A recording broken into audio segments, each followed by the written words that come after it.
So the question we're asking today is dominance debunked? And I want to know, what's with the word debunked anyway, because people seem to really love using it when it comes to dominance. Anyway, so why some people are saying dominance is a myth? Well, it all started with this guy called David Mech, who was involved in a study on an artificial wolf pack back around 1970. In this study, he observed that the wolves formed a linear hierarchy, with the wolves competing for alpha status and so on. But if we fast forward to a more recent time, David Mech himself came out and said that's not quite correct. Sorry, Dave, about your drawing. What he found instead is that a truly wild wolf pack is made up of the two parents, the breeding pair of a mother and a father, and then the offspring of that breeding pair made up the rest of the pack. So it's basically mum, dad, and the kids, and the mum and dad obviously were in charge. You can sort of relate that to a human family, which is made up of the mum and dad and the kids, and the mum and dad are again in charge.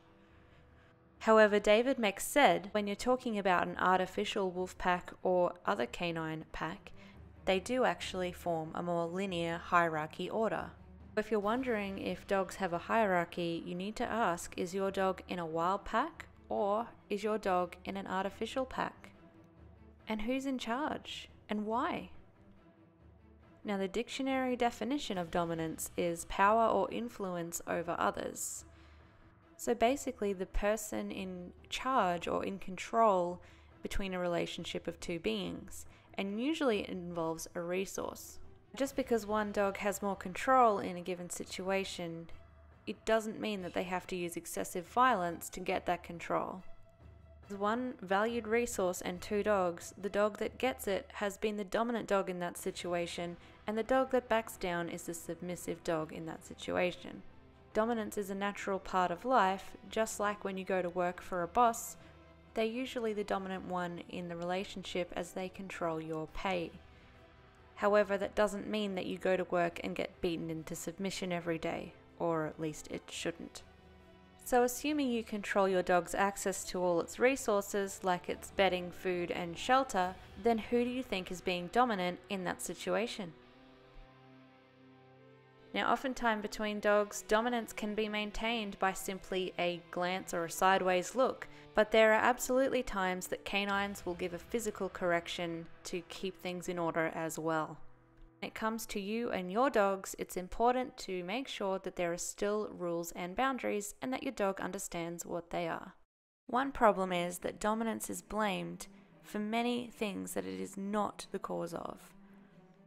For example, some people will say that a dog that is jumping up on you is being dominant towards you, when in reality it's most likely just excited. And just like with dogs, you don't need to use extreme force just to go out of your way to make the point that you are dominant towards your dog. And although it's not hurting anyone, it's also not necessary to eat before your dog to prove that you're dominant. And it's not really necessary to make sure that you always go through a doorway or gate first to prove that you're dominant. But as always, it is important that your dog knows good manners and obedience. In conclusion, dominance does exist. I don't think it's debunked. I think it's misunderstood. If you've enjoyed this video and want more free training, sign up at my.dogmatters.com.